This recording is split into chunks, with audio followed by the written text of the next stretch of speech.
In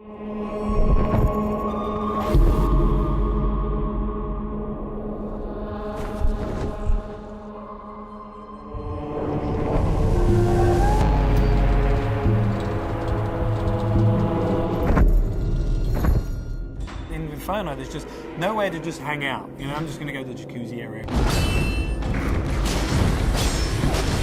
Anger is all about just intense violence and rage.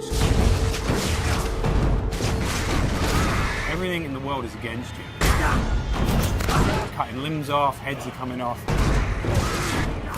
Boom, boom, boom. Anger is definitely a level that Dante can sort of unleash his fury in.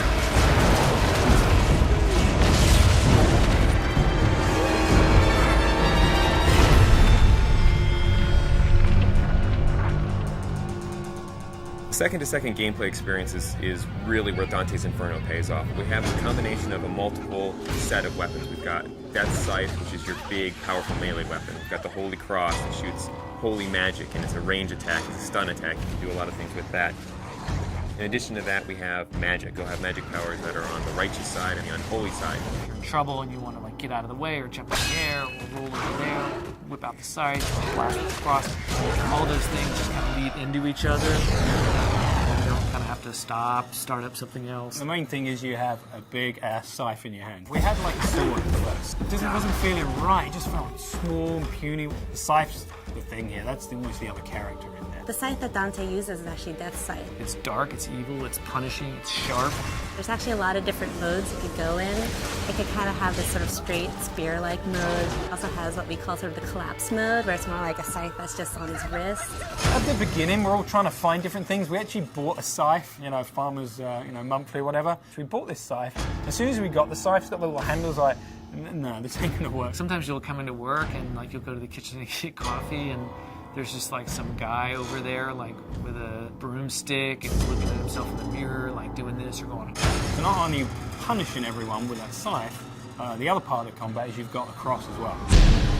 The cross primarily is about stunning, pushing back, holding off enemies to buy yourself time. You know, it never really touches anyone physically. It's more about the power that they get from it. It's a little bit more about crowd control. I kind of liken it to sort of like the Force in Star Wars. It's really used as a great way to either set up a combo or a way to hold them in place while you then beat the shit out of them with the scythe. We really leave it open to the player whether they want to go sort of all in on the holy powers, whether they want to go all in on the scythe powers, or do a mix of both. There's kind of a reason that Dante's got these two weapons, kind of yin and yang. You know, they're dualistic. And that plays out in not just the combat, but in the story as well. That's the whole personality of Dante's Inferno. The most important thing to us was making sure that the combat felt awesome. One of the big things that we wanted to do in Dante's Inferno was really have the game run at 60 frames per second. 60 feels free, it feels fluid. 30 feels like you're drunk. I mean, we did some tests, you know, where we took 30 and we took 60. You can totally tell the difference. As soon as you go to 60, you just see the flow, you see the trails, the scythes leaving behind, just the smoothness. It's a visual and a tactile thing. It's how it feels, but 60 frames a second is pretty good. Especially with all the great effects we got going on in the game now. Sassy. By the time you get to anger, you're kicking some ass, but don't get too comfortable, because pretty soon the shit's really gonna go down.